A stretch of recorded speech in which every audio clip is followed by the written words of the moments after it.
por estar hoy presente aquí, presentándonos esta charla tan interesante con respecto al diagnóstico socioeducativo para la generación de estrategias didácticas. Esto es parte de todo un esfuerzo que hemos realizado de muchas personas que estamos involucrados en un evento tan importante para la sede como es la Semana Académica. Ya es el quinto año consecutivo que se programa y se desarrolla. Yo sinceramente estoy muy impresionado por el grado de organización y el grado de especialización de todas las actividades que se han desarrollado, y además de eso porque asumimos el reto, a pesar de que no nos podemos ver en presencia física, ¿verdad? Pero sí creo que el entusiasmo y el trabajo sigue latente en todo el trabajo que hacemos desde la sede interuniversitaria de Alajuela. Y esta es una muestra de lo que podemos hacer si tenemos esa mística y esa vinculación con la sede como tal. Por lo tanto, reitero mi agradecimiento a todas las personas que están involucradas. Me encanta mucho que sean estudiantes los que presenten las actividades, porque eso habla muy bien del trabajo que estamos realizando para poder darle esa formación más allá de las aulas a nuestros estudiantes, ¿verdad? Y que puedan salir adelante cuando ya en su vida profesional tengan que desarrollar esta y otras muchas dinámicas que tienen que desarrollar en su vida profesional.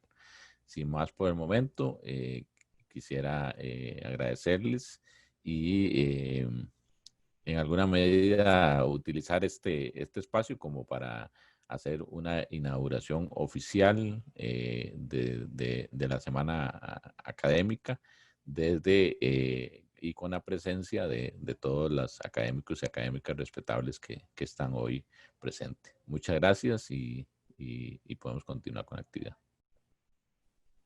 Ok, muchísimas gracias, doctor. Ahora, seguidamente tendremos la charla a cargo del señor don Manuel Baltodano Enríquez. Él es doctor en Ciencias de la Educación con mención en Administración Educativa y máster en Tecnología Educativa con acentuación en Capacitación Corporativa por el Instituto Tecnológico y de Estudios Superiores de Monterrey, México.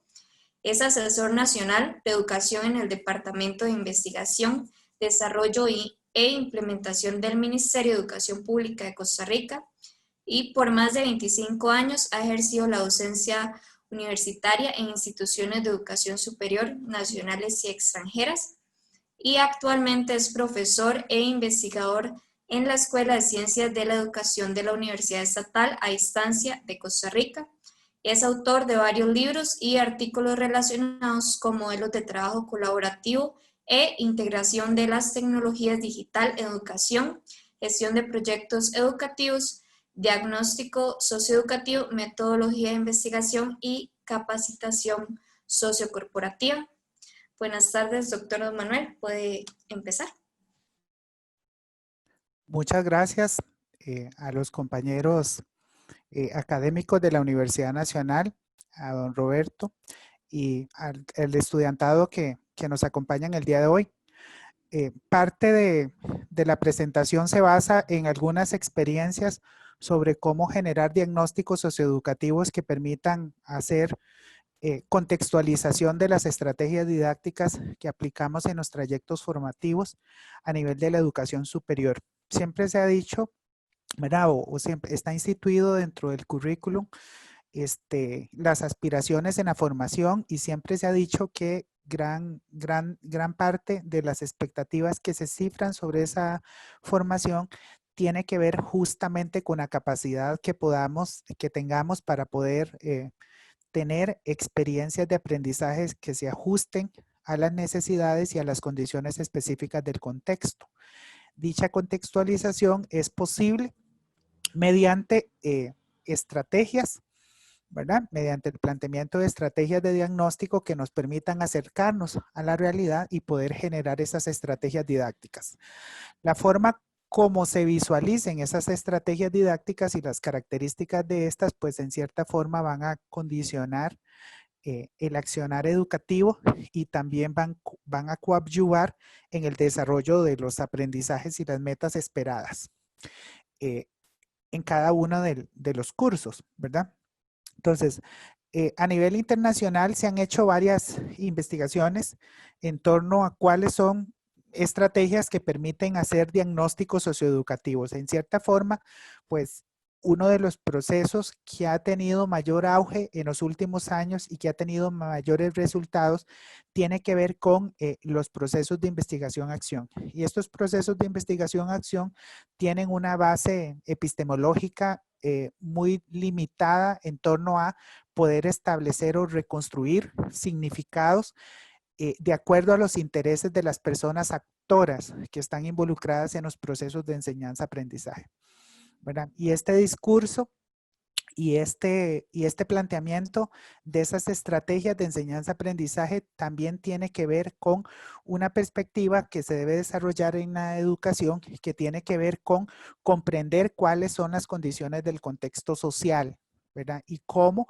esas condiciones del contexto social limitan o potencian el acto educativo, ¿verdad? Comprender la complejidad del mundo actual es muy importante y sobre todo a partir de las voces y a partir de las experiencias que tiene el estudiantado, ¿verdad?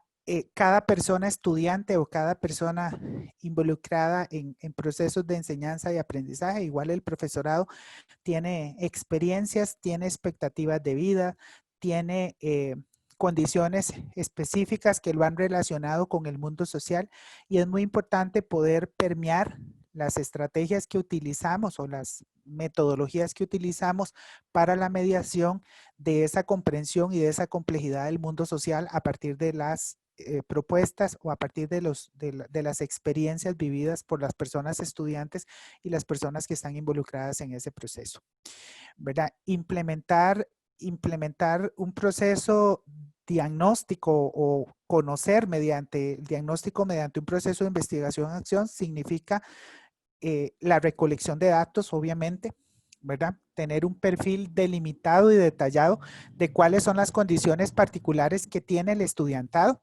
cuáles son las condiciones particulares que tiene la universidad y cuáles son las demandas, por supuesto, que el currículo tiene o cuál es la aspiración formativa que el currículo tiene, ¿verdad? El año antepasado, el Consejo Superior de Educación del país invitó a la que en su momento fue la directora del ILPE Buenos Aires. ILPE Buenos Aires es un instituto de UNESCO que se encarga de generar procesos constructivos de conocimiento o procesos formativos con diferentes actores de los sistemas educativos a nivel de América Latina, ¿verdad? Y gran parte de la expectativa que se cifró en torno a esos procesos formativos tiene que ver con la capacidad que tenga la institución, una capacidad que tengan los docentes para poder acopiar esa información, procesarla y utilizarla para la generación de esas estrategias educativas, ¿verdad? Entonces, en ese proceso constructivo que lleva a comprender y a entender cómo los grupos o las personas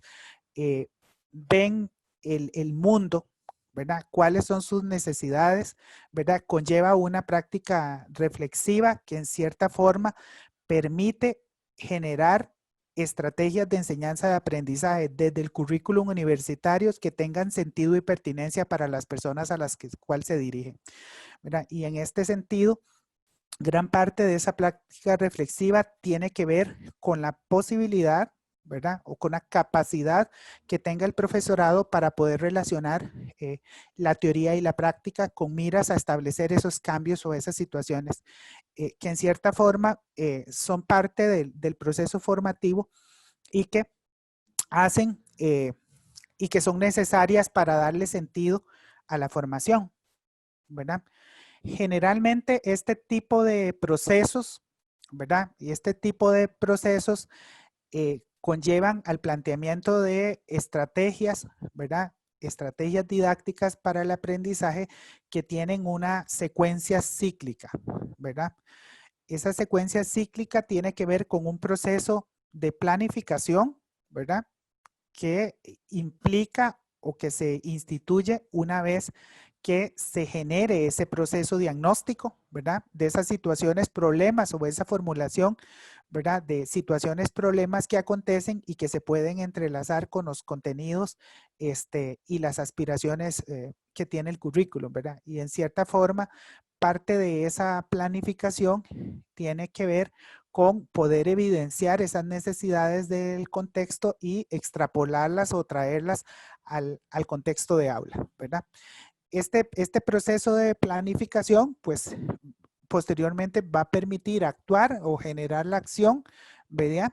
Mediante un plan que, ¿verdad? Previamente realizado, y posteriormente este proceso debe ser observado, o sea, debe haber un proceso sistemático dentro de la planificación docente o dentro de la gestión del aprendizaje que permita evidenciar o observar, ¿verdad?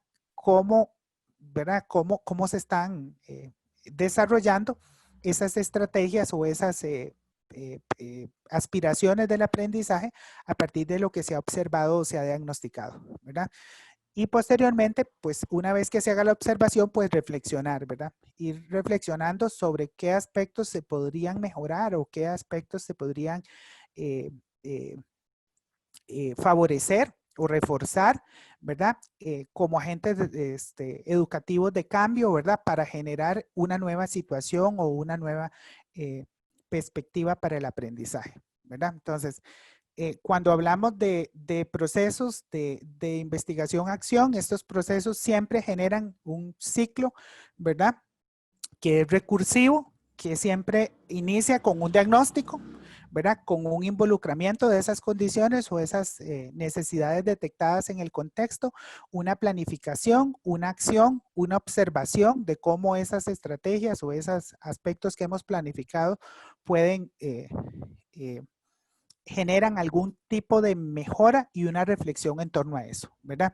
Y esas acciones educativas planificadas que un docente puede desarrollar a lo largo de un semestre o a lo largo de varios semestres, pues siempre serán sometidas a revisión constante, ¿verdad?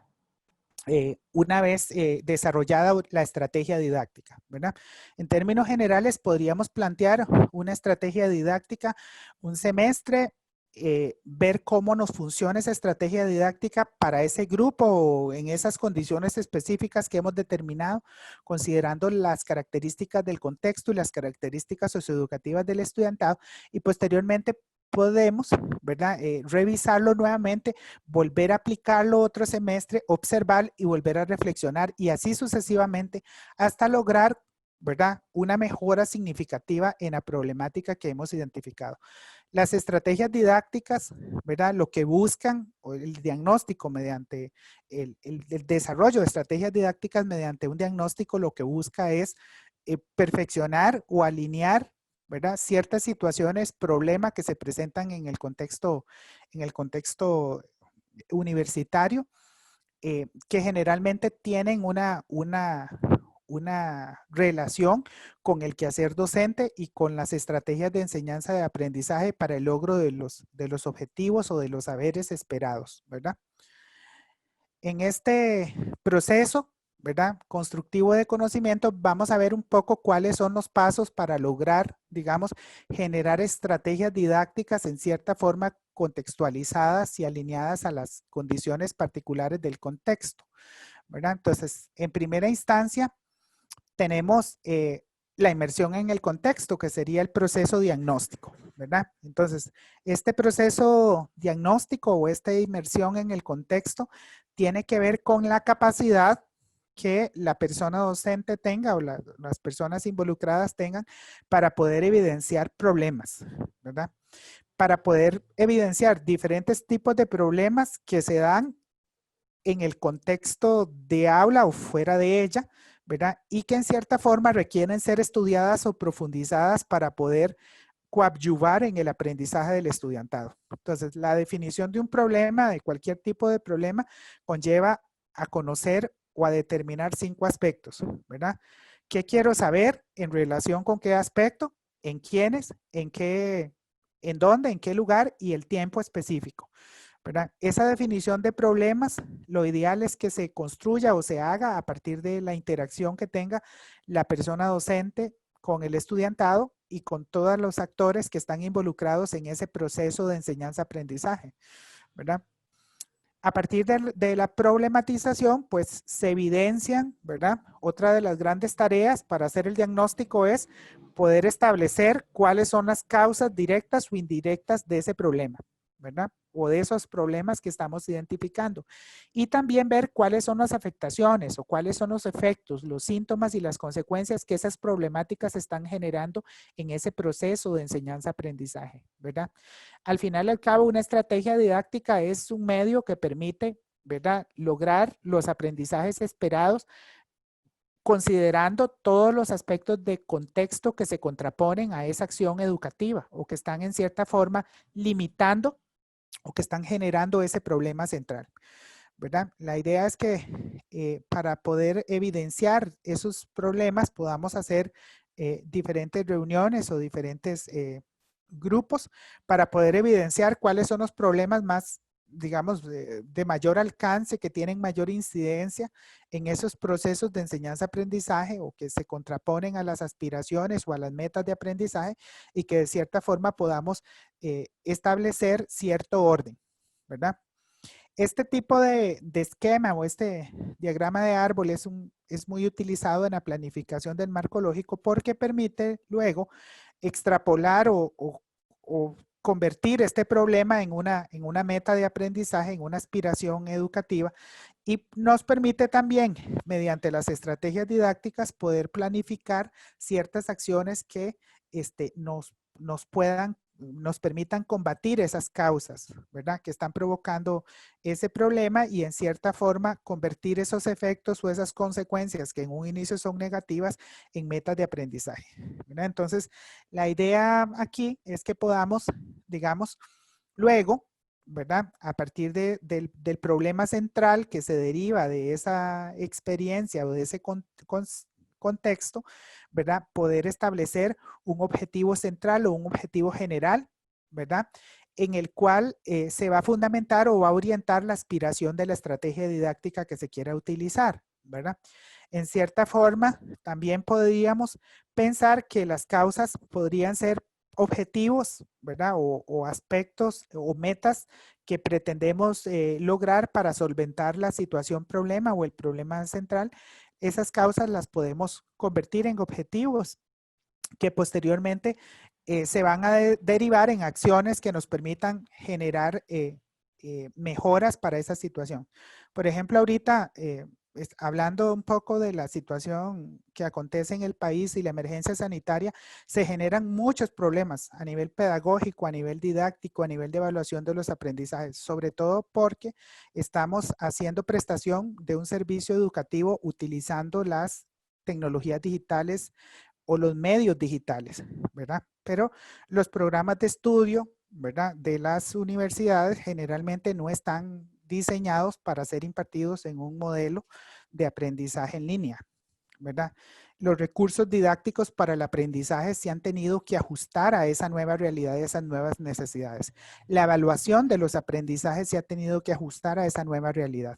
Y a partir de ahí se pueden generar diferentes situaciones, problemas que requieren ser intervenidas o requieren ser replanteadas desde lo que hace una persona docente para favorecer el aprendizaje. En este sentido, pues esas problemáticas centrales, ¿verdad?, pueden ser múltiples y pueden estar relacionadas con muchos aspectos, ¿verdad? Entonces, la idea de hacer este esquema de árbol es que este esquema de árbol me permite a mí relacionar un problema y ese problema convertirlo en un objetivo para la estrategia didáctica, evidenciar causas. Generalmente uno evidencia las 4 principales causas. Pueden haber 1800 causas que generen un problema, pero es bajo esa construcción o ese proceso consultivo de diagnóstico que yo voy a determinar cuáles son esas causas que están provocando esa situación problema y luego objetivar esas causas para que me den sustento a la estrategia didáctica que voy a utilizar para combatirlas, ¿verdad? Y esas consecuencias o esos elementos que están siendo negativos los voy a convertir en mis metas o en los resultados esperados una vez que yo implemente esa estrategia didáctica, ¿verdad? Entonces, bajo ese marco, ¿verdad? Bajo ese marco, una vez que yo haya identificado el problema y haya planteado el objetivo general a partir de este problema, una vez que yo haya identificado 4 o 5 de las principales causas que generan el problema, ¿verdad? Y haya convertido esas causas en objetivos específicos y esas consecuencias en metas de aprendizaje, pues yo tendría luego, posteriormente, que plantear la hipótesis de acción. ¿Qué es una hipótesis de acción? Son acciones o actividades que yo voy a planear para coadyuvar en la mejora de un problema que yo he identificado, ¿verdad? Y en este sentido, para diseñar cualquier plan de acción, ¿verdad? Que incluya estrategias didácticas, es muy importante tener claridad en términos de que las hipótesis de acción pues se plantean justamente como supuestos, ¿verdad? Nunca tendremos certeza 100% que alguna estrategia o una hipótesis de acción que estemos planteando vaya a mejorar el problema, ¿verdad? Por eso es que el proceso siempre es cíclico, porque podríamos tener muchas expectativas en torno a una hipótesis de acción y podría ser que esa hipótesis de acción durante el proceso requiera ser mejorada, ¿verdad? Entonces, las hipótesis de acción y el plan de acción son todas las actividades en torno a los objetivos, una vez que hemos identificado el problema, ¿verdad? ¿Y cómo vamos a hacer para solucionar el problema? Bueno, eso nos remite a plantear cómo hacerle frente a la situación, ¿verdad? Y en este aspecto, cuando nos planteamos cómo hacerle frente a una situación, por ejemplo, cómo adaptar los recursos didácticos para el aprendizaje que tenemos para un curso presencial a una modalidad virtual, cómo generar estrategias de evaluación formativa en un proceso de enseñanza-aprendizaje digamos, en línea. Cómo generar, por ejemplo, estrategias de mediación pedagógica que permita al estudiantado hacer autogestión del conocimiento o hacer metacognición. Cómo aplicar una estrategia de enseñanza-aprendizaje, por ejemplo, de aula invertida. Y cuáles son los requerimientos que se tienen a partir de las características y condiciones del estudiantado, ¿verdad? Entonces, todo este tipo de situaciones que se podrían derivar generan, pues, hipótesis de acción, ¿verdad? Y estas hipótesis de acción, la primera forma de poder generar estas hipótesis de acción es tener un acercamiento a la teoría, ¿verdad? En cierta forma, la teoría nos permite, digamos, formular esas hipótesis de acción, ¿verdad? Analizando cuáles son los mecanismos teóricos conceptuales en la disciplina que nosotros implementamos, cuáles son los mecanismos teóricos conceptuales y cuáles son las referencias que existen en relación con problemas similares. De aquí que es muy importante poder evidenciar no solamente conceptos teóricos conceptuales, sino también experiencias previas, ¿verdad? Experiencias previas me refiero a investigaciones. En estos momentos, por ejemplo, hay situaciones particulares que están viviendo, pero no solamente las estamos viviendo nosotros, ¿verdad? Hay mucha producción, hay muchas situaciones, problemas que se están viviendo en otras instituciones de educación superior a nivel mundial y a nivel de América Latina, y hay experiencias para poder solventar y coadyuvar. Entonces, gran parte del proceso de construcción de esa estrategia didáctica tiene que ver con la capacidad que tengamos para poder extrapolar e investigar experiencias que se generen en otros contextos, ¿verdad? Y una vez que tengamos eso, pues hacemos la formulación de esas hipótesis de acción, ¿verdad? Hacemos la formulación de estas hipótesis de acción y generamos ese plan de acción, ¿verdad?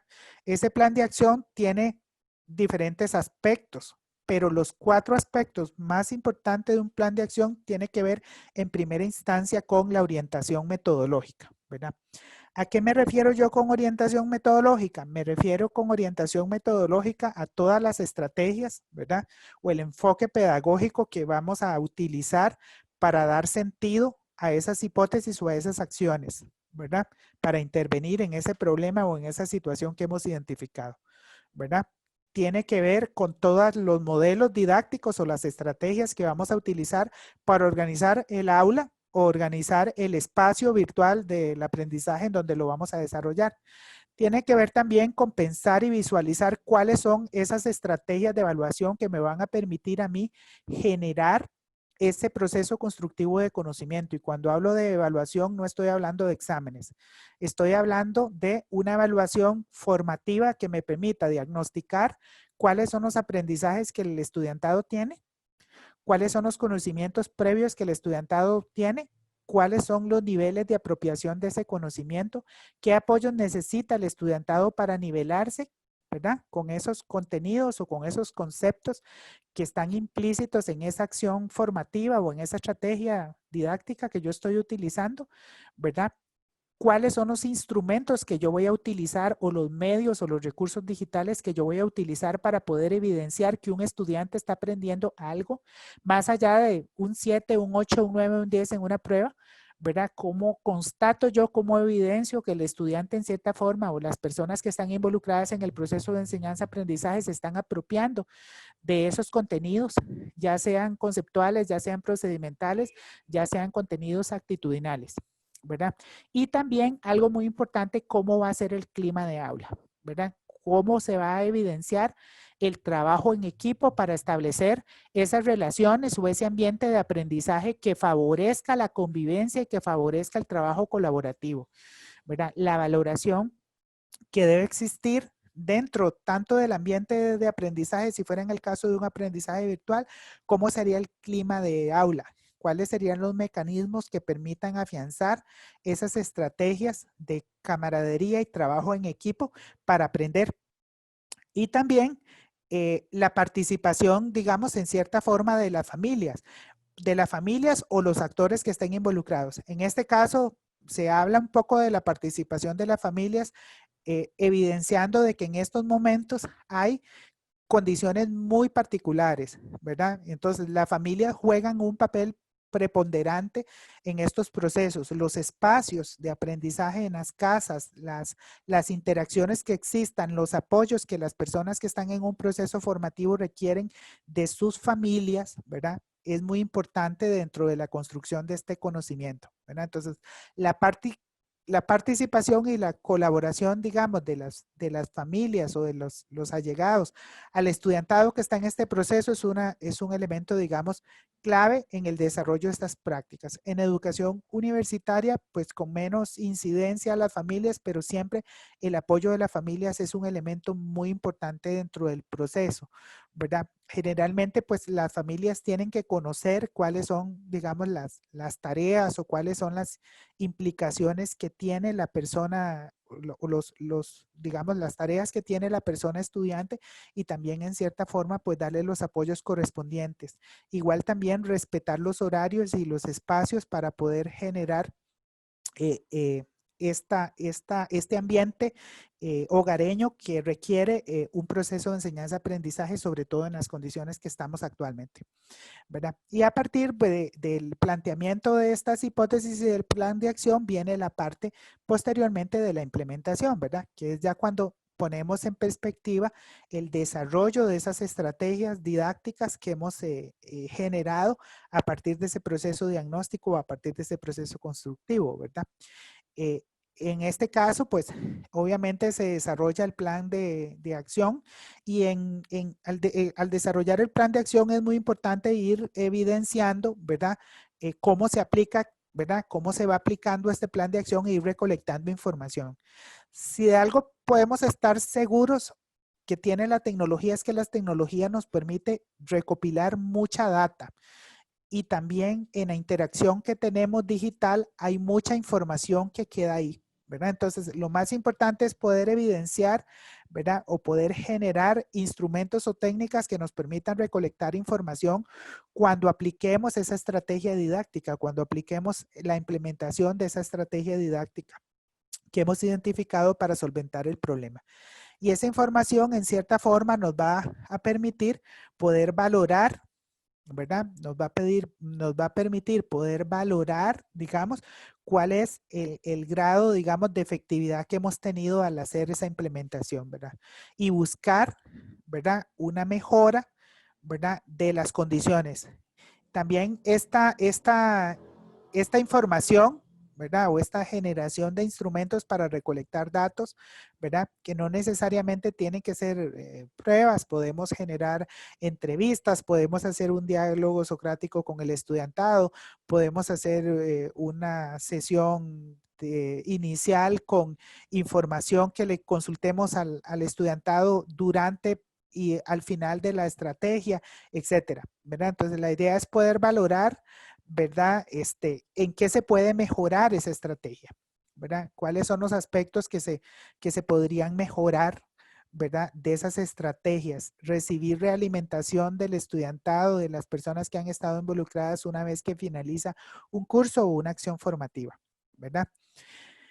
Y posteriormente, pues, podemos generar esa información. ¿Cómo se recogen esos datos? Bueno, generalmente uno lo hace con observaciones, lo puede hacer con entrevistas, lo puede hacer con cuestionarios, puede hacer una revisión documental un poco de cuáles son los registros, si el curso es en línea y hay chats académicos, si hay chats sociales y otro tipo de insumos, ensayos y demás, podríamos hacer una revisión documental de cuáles son los productos o cuáles son las condiciones o las características de las tareas asignadas al estudiantado para poder ver si el estudiantado ha logrado en cierta forma evidenciar alguna mejora respecto a las pretensiones que tenemos de enseñanza, de aprendizaje de estos, ¿verdad? Entonces, la idea es poder utilizar instrumentos que nos permitan evidenciar en cierta forma cómo el estudiantado va avanzando una vez que apliquemos esa estrategia, ¿verdad? ¿Para qué nos sirven estos instrumentos, verdad? Estos instrumentos pueden ser variados, ¿verdad? Podemos utilizar registros, como les decía, encuestas, diarios docentes, fichas, ¿verdad? Registros de resultado de evaluaciones, escalas de estimación. Generalmente, pues, todo va a depender mucho de cuáles sean los alcances que tengan esas estrategias didácticas que estamos planeando para intervenir en esa situación, problema que hemos identificado, ¿verdad? Y aquí es muy importante, una vez que tengamos, digamos, claridad en relación con ese proceso, hacer una evaluación exhaustiva de lo que hemos aprendido, ¿verdad? Esas lecciones aprendidas no solamente durante el proceso, sino también como un elemento, digamos, que se hace al final o entrega de las reflexiones en torno a una acción formativa, a una estrategia de mediación o a una acción formativa, ¿verdad? Ir formulando indicadores que nos permitan ir verificando, ¿verdad? Si hemos logrado las aspiraciones o si hemos logrado las acciones en torno a la problemática que hemos identificado, ¿verdad? Esa formulación de indicadores también nos debe permitir si hemos logrado los resultados esperados, ¿verdad? De qué manera podemos mejorar esos procesos, de qué manera podemos perfeccionar esos procesos, ¿verdad? De qué manera podemos mejorar los recursos didácticos para el aprendizaje, de qué manera podemos mejorar la evaluación, de qué manera podemos mejorar nuestra aplicación, nuestra planificación didáctica, ¿verdad? En cierta forma, este proceso de evaluación y de lecciones aprendidas debería ser una práctica recurrente en todo profesor universitario, ¿verdad? Debería ser una práctica que se derive de un proceso reflexivo, ¿verdad? Que se construye a partir de cada una de las acciones que emprendemos, pero debería de ser una práctica que se haga siempre durante y al finalizar cualquier acción formativa, ¿verdad? Y es esta forma, esta reflexión crítica, ¿verdad? Que nos permite reflexionar sobre cómo han aprendido nuestros estudiantes y también cómo hemos aprendido nosotros y cuáles son, digamos, los aspectos los aspectos de mejora, ¿verdad? Que se pueden lograr en esos procesos a partir de los resultados esperados, ¿verdad? ¿Qué tenemos que precisar a la hora de hacer esa reflexión? Bueno, primero, ¿cómo vamos a concebir la evaluación, verdad? ¿Cuáles son las metodologías que vamos a utilizar para hacer esa evaluación? No solamente la evaluación de los aprendizajes del estudiantado, sino también cuáles son las metodologías que vamos a utilizar para evaluar lo que hemos realizado, ¿verdad? ¿Quiénes van a participar en en las evaluaciones. En este caso podrían ser las personas docentes, podrían ser las personas académicas de las facultades o de las unidades, ¿verdad?, que participan en esa evaluación. Es importante considerar a diferentes agentes que permitan evaluar, ¿verdad? No solamente el docente evalúa, sino también el estudiantado que pueda evaluar y que esas evaluaciones puedan repercutir en la mejora significativa de la acción, ¿verdad?, que hemos emprendido, o la estrategia didáctica que hemos emprendido, ¿verdad? Es muy importante considerar aspectos, digamos, participativos y que también exista un balance entre lo que es la heteroevaluación, la autoevaluación y la coevaluación de esos procesos, ¿verdad? Y a partir de ahí, pues, generar una reflexión, ¿verdad? Y esa reflexión tiene que ver con qué aportes yo puedo rescatar de ese proceso constructivo de conocimiento, desde que yo planteo el diagnóstico, desde que yo problematizo, desde que genero los objetivos, desde que hago revisión teórica conceptual, desde que planteo las acciones o las estrategias didácticas, qué aportes he tenido o qué beneficios me ha dado como persona investigadora o persona docente este proceso, ¿verdad? ¿Qué aportes, ¿verdad?, puedo yo rescatar para poder asegurar una mejor calidad del servicio educativo y una equidad de la educación? ¿Qué desafíos yo puedo generar, ¿verdad? ¿O qué debo de mejorar desde la gestión de la enseñanza, la gestión del aprendizaje, las metodologías de enseñanza-aprendizaje, ¿verdad? ¿Qué se puede sugerir o proponer a las autoridades también? ¿Qué apoyo requieren las personas estudiantes? ¿Qué apoyo requieren las personas docentes para poder llevar a cabo las aspiraciones o las metas de aprendizaje según el problema que se identifique, ¿verdad? Y a partir de ahí poder generar toda un mapa que nos permita evidenciar las fortalezas, ¿verdad?, que hemos obtenido, los resultados que hemos podido lograr o hemos podido evidenciar en ese proceso, ¿verdad? ¿Cuáles son esas debilidades, ¿verdad?, previstas en ese proceso, ¿verdad?, de enseñanza-aprendizaje, los resultados previstos, los logros que hemos tenido, ¿verdad? ¿Qué no hemos logrado? ¿Qué pudimos hacer mejor que no se hizo? ¿Cuáles son las situaciones de contexto que hacen o que han impedido el logro de los aprendizajes esperados o de los objetivos de la estrategia didáctica, ¿verdad? Se recomienda que gran parte del desarrollo del proceso constructivo de conocimiento a la hora de formular una estrategia didáctica para intervenir un problema en educación en una aula universitaria tiene múltiples factores. A veces no solamente depende de las personas docentes, no solamente depende de los recursos didácticos para el aprendizaje, sino que hay otras situaciones de contexto también que se contraponen.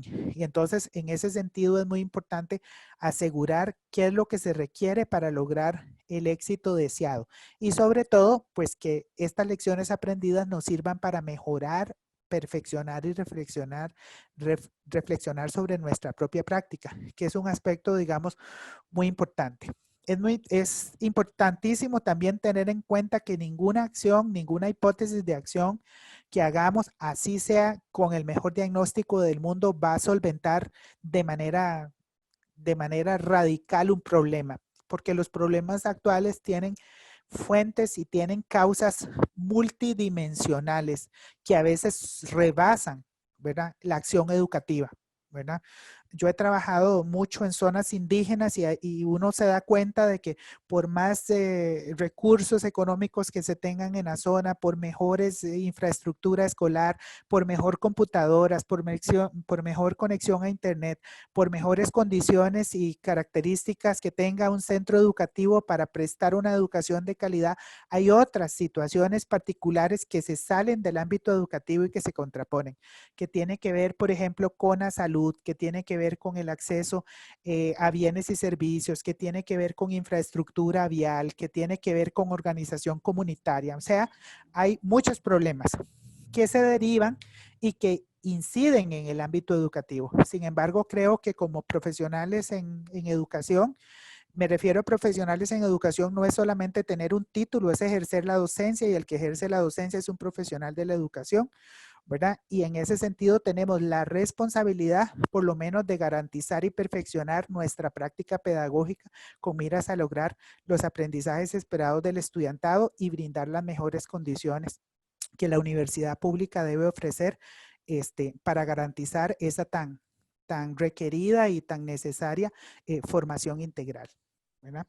Entonces, básicamente, posterior a ese proceso vendría la etapa de difusión de los resultados. Y yo creo que esta etapa de difusión de los resultados es necesaria darla a conocer, ¿verdad? Es necesario también involucrar al estudiantado en los hallazgos o aspectos que se pueden mejorar o se pueden ajustar en relación con la práctica pedagógica que hacemos o las estrategias, ¿verdad?, didácticas que hacemos, ¿verdad? Es necesario también informar a las autoridades, ¿verdad?, de cuáles son los avances y los logros que hemos tenido a nivel de mediación o a nivel de estrategias didácticas en el aula, ¿verdad? Que los superiores o que las personas que están, los directores, las personas de las unidades académicas conozcan también cuáles son los procesos que llevamos a cabo para perfeccionar nuestra práctica, ¿verdad?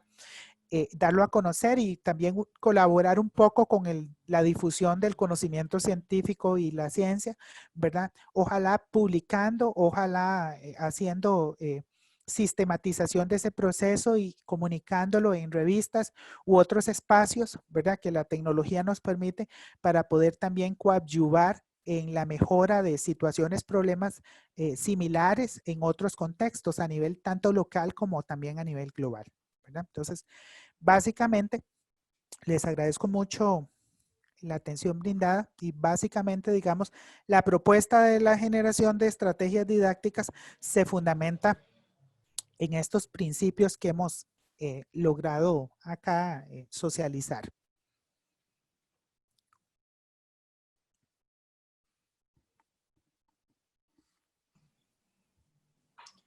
Muchísimas gracias, don Manuel, por la información. Ahora podemos abrir el espacio de preguntas y reflexiones. Por favor, levantar la mano, utilizar la opción de levantar la mano, o pueden escribir sus preguntas en el chat y con muchísimo gusto. Vamos a leer.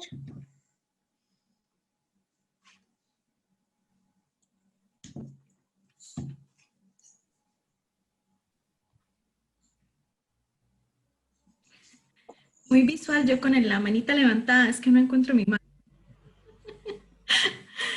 Buenas tardes, don Manuel, nuevamente muy agradecida de que se encuentre con nosotros y que nos dé este conocimiento que usted tan grandemente se le sale por los poros, y es encantador escuchar a una persona que hable con tanta pasión de lo que hace. Quisiera preguntarle, en las primeras etapas es muy importante esa parte de evidenciar lo que hace falta, cuál es la necesidad, o sea, sin nosotros saber ese punto de partida, es como construir una casa en dos pilares, ¿verdad? Y hoy en día justamente nos faltan esos pilares, porque la comunicación y tenerlos día a día, los estudiantes, poder hablar con ellos, ir, es que ni siquiera es ganarse la fe, digámoslo así, ni siquiera es eso, sino que ellos a uno para tenerle fe, ¿verdad? Para que le cuenten, me hace falta tal cosa, o profesora tal cosa, o me parece bien cuando hacemos tal cosa y tal otra cosa. No, ¿verdad? Que uno va conociendo ese procedimiento del día a día para poder hacer esas estrategias, ¿verdad? Esa implementación y poder realmente tener algún fruto al final a reembolsar, ¿verdad? ¿Ha leído algún artículo o usted en su experiencia de estos meses, cómo podemos hacer esa parte de recolectar estas evidencias? Porque la interacción así virtual, pues yo creo que todos los profesores van a estar de acuerdo conmigo de que es muy, muy difícil, ¿verdad? Y si hubiera más estudiantes, ahorita solo está Fernanda, pero si hubiera más estudiantes, posiblemente dirían, sí, cada quien está en su casa y está un poquito como retraído, ¿verdad? Más bien van a la clase y se sienten, ¿qué es esto? Estoy en clases ahora, pero estoy en mi casa. Entonces, ¿hay alguna forma en que se pueda hacer algún acercamiento o vamos a ver, una estrategia para juntar esa información vital al principio de esta implementación? Muchas gracias. Mucho gusto, muchas gracias. Bueno, en realidad pues es una cuestión que estamos estábamos discutiendo, conversaba yo un día de estos con la directora del Departamento de Docencia Universitaria de la Universidad de Costa Rica, y yo le decía, por ejemplo, que en las universidades australianas, mucho antes de que, digamos, cuando se hace el proceso de matrícula, posteriormente la universidad genera un perfil socioeducativo del estudiantado que se le hace llegar al profesorado, ¿verdad? Entonces ella me decía, bueno, aquí en Costa Rica no es así, porque generalmente cuando un docente recibe el grupo, lo que recibe es una lista. Yo creo que también valdría la pena hacer gestiones a nivel, digamos, universitario, de tal forma de que podamos contar con otro tipo de información que nos dé un poco más de referencia de quiénes son las personas estudiantes que tenemos en esos procesos, ¿verdad? Yo creo que el país tiene que avanzar, ¿verdad? En términos de poder ofrecer una información que vaya más allá de los nombres y el carnet del estudiantado, ¿verdad? A mí me pasa en la UNED, yo recibo la lista de estudiantes, yo casi siempre llamo al estudiantado. Bueno, son poquitos en la UNED, bueno, yo trabajo en un área donde son pocos estudiantes, yo llamo al estudiante y le consulto, ¿verdad?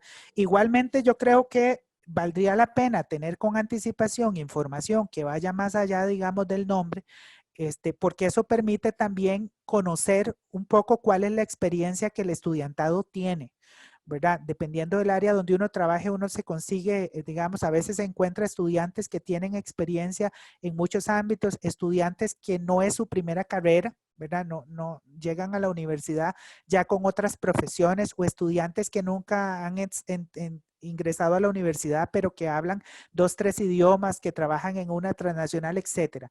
Es información valiosa y yo creo que nos permite también, en cierta forma, conocer el saber hacer de cada persona estudiante, ¿verdad? Entonces creo yo que un mecanismo sería, ¿verdad? A lo interno de las universidades, hacer gestiones para que la información que le llegue al docente antes de iniciar un curso vaya más allá, digamos, de una lista, sino que hayan otros indicadores que la misma universidad pueda tener a disposición del profesorado para poder conocer con anticipación qué condiciones tienen. Ya en el proceso de mediación, lo ideal, por ejemplo, es uno podría valerse de diferentes herramientas para preguntar cosas iniciales. Por ejemplo, están estos dashboards que son los Padlet, ¿verdad? Que son herramientas digitales en línea donde uno puede programarlas y puede enviarles al estudiantado un enlace, por ejemplo, para que el estudiantado responda a ciertas características o responda a cierta información que se requiere antes de iniciar una acción formativa, ¿verdad? Entonces podemos hacerlo por medio podemos hacerlo por medio de chat, podemos hacerlo por medio de un blog, ¿verdad? De hacer una lista, digámoslo así, de información que va a depender mucho de la naturaleza del curso y va a depender mucho también de las condiciones y características de la población, si es de grado o es de posgrado, ¿verdad? Sin embargo, creo que cada docente definirá cuál es la información socioeducativa que se requiere del estudiantado de previo antes de iniciar la acción formativa.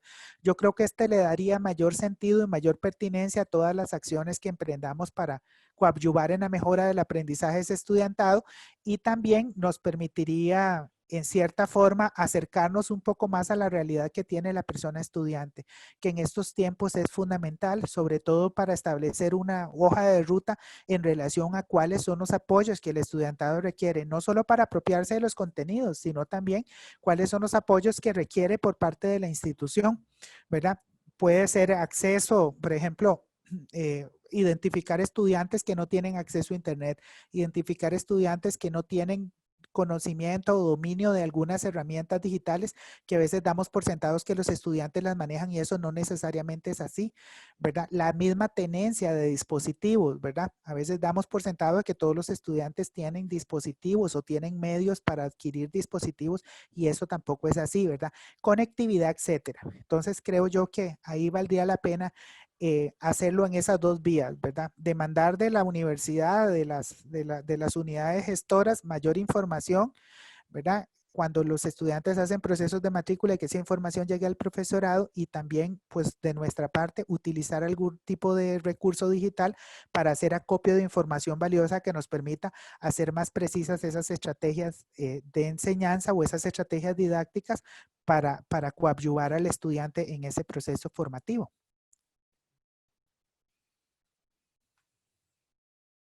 Excelente, don Manuel. Tenemos una manita levantada. Yo no la puedo ver, así que adelante.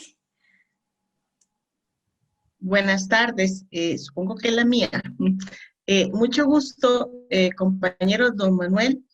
Mi pregunta es la siguiente, don Manuel. Existen diferentes formas de aprender, todos tenemos nuestras diferentes formas de aprender, algunos visual, otros más de didáctico, más memoria. ¿Cómo podemos nosotros, o qué nos aconseja usted, cómo podemos manejar esas maneras de aprendizaje diferentes que tiene cada estudiante respecto a las estrategias didácticas en las clases sincrónicas? Porque el problema que tenemos ahorita con las clases sincrónicas es que nos estamos limitando a un tipo de clase o nos limita a pocas formas de aplicar esos aprendizajes en solo uno. Entonces, ¿cómo podríamos ampliarlo o manejar las estrategias versus esas maneras de aprendizaje de cada persona? Muchas gracias. Sí.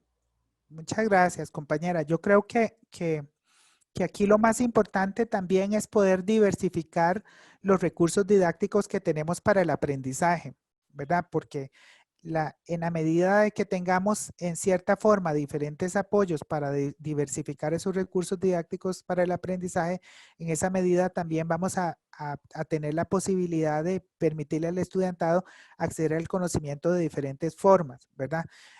Tenemos una situación, digamos, ahorita particular, y es que estamos trasladando, digamos, la clase presencial, la estamos trasladando a un medio virtual, ¿verdad? Pero muchos no tenemos la preparación para eso. Entonces, los apoyos que tengamos también de las unidades académicas, ¿verdad? Los apoyos que tengamos de las unidades de gestión y producción de recursos son muy importantes, ¿verdad? Para no, digamos, en cierta forma, ayudarnos un poco a gestionar, ver diferentes herramientas que nos permitan gestionar diferentes tipos de recursos y que esos recursos lleguen, digamos, al estudiantado. Ahora, gran parte importante también de este proceso es poder detectar cuáles son las necesidades según la naturaleza del contenido que yo tengo, ¿verdad? Porque la mediación o las condiciones o los recursos didácticos que yo utilice tienen que ver mucho con la naturaleza del contenido y los medios digitales que yo utilice para hacerlo, ¿verdad? Entonces, si nosotros estamos, por ejemplo, en una clase, yo, por ejemplo, he estado en clases presenciales donde el profesor pone una PowerPoint y ahí son 4 horas recitando la PowerPoint. Esa PowerPoint se la puede enviar a los estudiantes 15 días antes, ¿verdad? Cuando los estudiantes lleguen, entonces que entren a un Kahoot y que hayan preguntas en el Kahoot y ellos puedan acceder por enlaces y puedan verificar algunos contenidos que están ahí, ¿verdad? Pero eso también va a depender mucho de cuál sea la disposición que la persona docente tenga para buscar diferentes tipos de herramientas que se ajusten a esas necesidades. Ahora, lo ideal es que tengamos apoyo de las unidades académicas para generar recursos didácticos para el aprendizaje, ¿verdad? Por ejemplo, yo le hablo, por ejemplo, del ámbito UNED. Hay la UNED, por la naturaleza que tiene, ¿verdad? Las condiciones del aprendizaje de distancia, tiene un servicio de producción de recursos digitales y apoyo al profesorado gigantesco, ¿verdad? Que están dados justamente para una educación a distancia, ¿verdad? Entonces, eso puede representar una ventaja significativa, ¿verdad? Pero yo creo que en la medida de que podamos generar estrategias, podamos también generar procesos de formación permanente del profesorado, hacer evaluación un poco de los cursos, de diferentes formas de cómo quitar un poco la carga que tiene el hecho de estar 4 o 5 horas frente a un computador, o que a veces el estudiantado no escucha bien, ¿verdad? Poder grabar vídeos, hacer webinarios, actividades que sean complementarias a la acción formativa presencial, eso apoyaría mucho el aprendizaje del estudiantado, ¿verdad? También. Y también pues buscar recursos que se puedan gestionar, que ya estén hechos en otros lugares y que podamos gestionar recursos digitales abiertos, ¿verdad? Y otros que no hay, pero que requieren, digamos, requieren ser elaborados por la persona docente con el apoyo también de las unidades académicas, ¿verdad? Si hay algún departamento de producción de recurso audiovisual que pueda también generar algún tipo de apoyo para la persona docente, porque a veces el docente tiene grandes ideas, pero no tiene el conocimiento técnico para generar los recursos didácticos que se requieren para poder realizar esa mediación, y como docentes necesitamos apoyos. Yo, por ejemplo, fui uno de los grandes críticos cuando dijeron las universidades se cierran y ahora las clases son en línea. Y yo digo, ¿cómo hacer una universidad usted presencial, digamos, en línea de la noche a la mañana? Eso es una falacia. Eso no existe. Primero porque los programas de estudios no están hechos para mediarse en línea, en primera instancia. Y segundo, ya se preguntaron si los docentes tenemos la formación para mediar procesos de enseñanza-aprendizaje en línea, porque para eso se requiere formación, ¿verdad? Si el referente que yo tengo de un curso en línea, creemos, digamos, que es un repositorio, ¿verdad? Yo le estaba diciendo a algunos colegas, yo he visto muy buenas intenciones, pero sí es necesario tener conocimiento técnico, sobre todo de cómo generar ambientes didácticos en el aprendizaje en línea y también cómo generar esos recursos. Entonces, ahí valdría la pena, digamos, apoyarnos entre nosotros. Yo creo que también el trabajo colaborativo que se puede dar a lo interno entre los colegas que imparten una misma área es fundamental, ¿verdad? Y también buscar en cierta forma mecanismos que nos permitan prepararnos y generar condiciones para que podamos hacer una mejor mediación. Ok, perfecto. Gracias, don Manuel, y a la señorita Paula por la pregunta. Y tenemos acá la última, que dice, ¿cómo vincular a los estudiantes en procesos de investigación en ámbitos virtuales? Bueno, eso es una pregunta muy interesante, porque parte del proceso de aprendizaje del estudiantado tiene que ver mucho con la facilidad que tenga el estudiantado para hacer gestión de la información y el conocimiento, ¿verdad? Creo yo que una forma, ¿verdad? Y yo, bueno, yo históricamente he impartido cursos de metodología de la investigación. Una de las mejores formas de hacerlo es poder aprovechar las clases sincrónicas para modelarle al estudiante cómo hacer gestión de esa información y el conocimiento.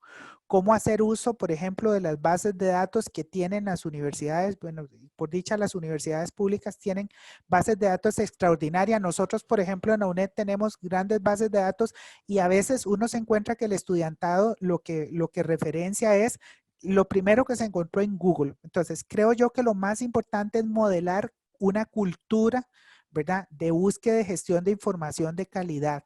Enseñarle al estudiantado los diferentes mecanismos que tiene y los recursos didácticos que tiene de apoyo para la investigación, ¿verdad? Tanto en bases de datos internas como externas, ¿verdad? En ese sentido, también igual, a mí me parece que un gran apoyo, ¿verdad? Lo dan las bibliotecas virtuales que tienen las universidades. Yo creo que es importante pedir, digamos, esos apoyos para poder, digamos, mostrarle al estudiantado cómo hacer uso eficiente, digamos, de los recursos digitales que están a disposición. Generalmente, particularmente, lo que yo hago es hacer primero una inducción al estudiantado sobre el uso y manejo de las bases de datos, ¿verdad? Utilizamos conectores booleanos también para enseñarle al estudiantado cómo poder hacer generación de búsqueda específica con filtros y sin filtros, ¿verdad? Cómo generar conceptos claves alrededor de un eje temático, ¿verdad? Cómo gestionar búsquedas tanto en español también como en inglés, que es muy importante, y cómo apropiarse un poco del manual de estilo de publicaciones, ya sea APA u otros manuales de estilos de publicaciones que se utilicen, ¿verdad? Entonces, parte importante de ese proceso de gestionar procesos de investigación del estudiantado para que indague es que el estudiantado sea capaz de poder gestionar información por sus propios medios y también darle a conocer cuáles son las bases de datos, ¿verdad? Por ejemplo, en los cursos es muy importante que de acuerdo a la especialidad, la persona docente le diga al estudiantado cuáles son las bases de datos donde se encuentran la información o donde se encuentra, digamos, los contenidos que tienen mayor importancia y relevancia. Por ejemplo, en el caso mío, que yo imparto cursos de educación, yo siempre les referencio a los estudiantes bases de datos a nivel nacional. Por ejemplo, la base de datos, hay estudiantes que en estos momentos desconocen que hay un repositorio o hay una base de datos que contiene a todas las revistas, a toda la producción académica que tiene el país, que es KIMUC, que es de CONARE. Hay estudiantes que desconocen que existe KIMUC, ¿verdad? Hay estudiantes, por ejemplo, que desconocen que uno hace búsqueda más específica sobre temas en Google académico que en el navegador corriente. Por ejemplo, en educación tenemos una base de datos gigantesca que es ERIC, que es la base de datos del gobierno de los Estados Unidos, que tiene miles de referencias de gran peso, de importancia para que el estudiantado vaya generando una cultura en torno a la calidad y la gestión de la información para generar los mismos productos que se exigen en los cursos, ¿verdad? Entonces, esa pregunta es muy importante, pero tiene que ver también con las condiciones que tenga la persona docente. Si la persona docente no tiene conocimiento de cómo gestionar esa búsqueda de información, ¿verdad? Es poco probable que el estudiante la genere, ¿verdad? Entonces sí es muy importante por eso que el docente conozca cuáles son los mecanismos por los cuales se gestiona la mejor información según el área disciplinaria y los contenidos del curso y le modele al estudiantado los medios para lograr